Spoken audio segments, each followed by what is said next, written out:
Boa tarde, pessoal, tudo bom? A aula de hoje vai ser sobre Conjuração Baiana. O que foi a Conjuração Baiana? Foi uma revolta, uma rebelião popular que ocorreu na Bahia no dia 25 de agosto de 1789 e pretendia libertar o Brasil de Portugal e atender às reivindicações das camadas mais pobres da população. Essa revolta também foi conhecida como Revolta dos Alfaiates.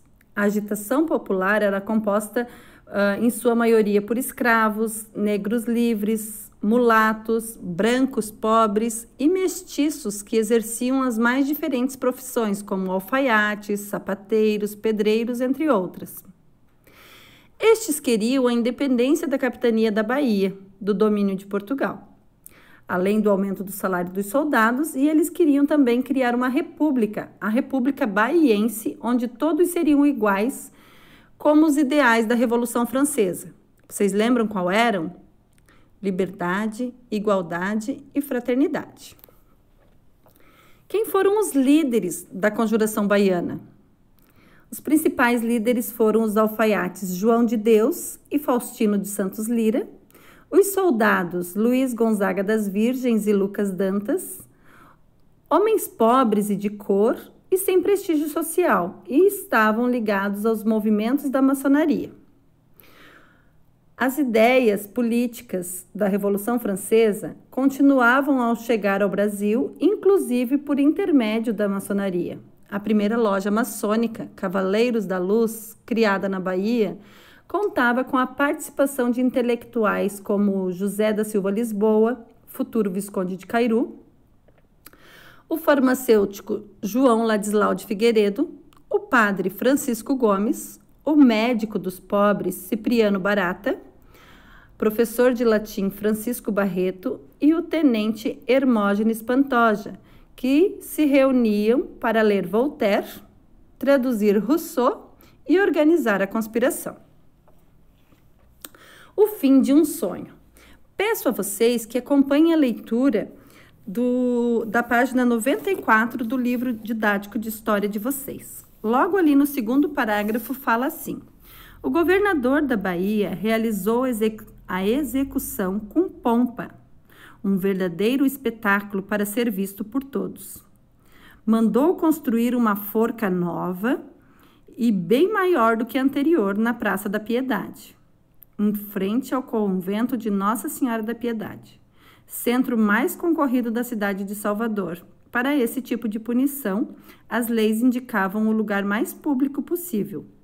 Era o castigo exemplar.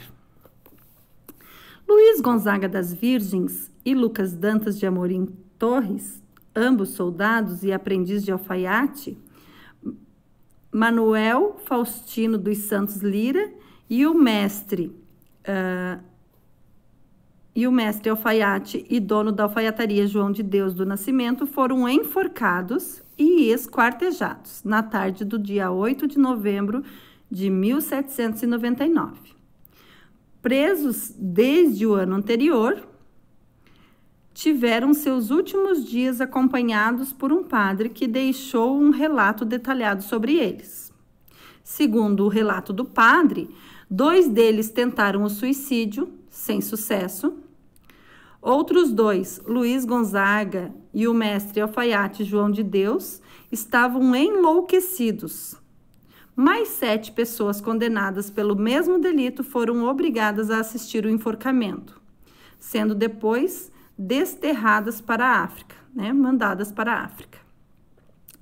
Depois do enforcamento, parte dos corpos dos 4 foram pendurados em locais de passagem da população. Apesar de muitos terem se envolvido nas articulações para a revolta, inclusive pessoas ricas da elite, somente esses 4 homens tiveram a pena máxima: morte por enforcamento e esquartejamento, punição para crime que lesa a majestade. Os 4 enforcados eram homens pardos, descendentes de escravos pobres, mas sabiam ler e escrever, o que lhes permitiu perceber as injustiças existentes na sociedade em que viviam. Uma sociedade desigual que punia ainda mais os que tiveram a ousadia de conhecer a palavra escrita. Qual é a atividade que vocês terão que fazer? Pessoal, primeiramente, colocar no caderno de vocês o título, Conjuração Baiana. Depois, vocês façam uma pequena síntese. O que é uma síntese? É o que vocês entenderam disso tudo que a professora leu aqui para vocês e explicou aqui para vocês. Poucas palavras, poucas linhas.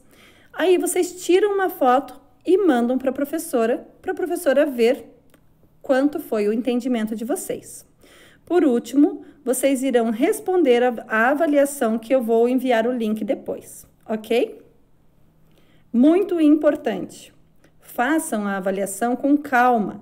Se tiverem dúvida, pesquisem antes de responder. Pessoal, na outra avaliação que a professora fez para vocês no Google Formulários, teve alunos que respondeu assim sem nem ler direito. Aí tiveram que fazer recuperação. A recuperação não é uma prova. A professora vai dar outro tipo de avaliação, um pouco mais difícil do que a prova, tá? Não esqueçam do prazo de entrega da atividade, são 7 dias. Mas a professora Denise vai aconselhar vocês o seguinte: nunca deixem para o último dia, tá? Nunca deixem para depois se vocês podem fazer hoje. Enquanto eu estiver aqui, eu estou para tirar as dúvidas de vocês. Aproveitem esse tempo que eu estou aqui disponível para a turma de vocês, tá? Se cuidem, fiquem em casa e até semana que vem.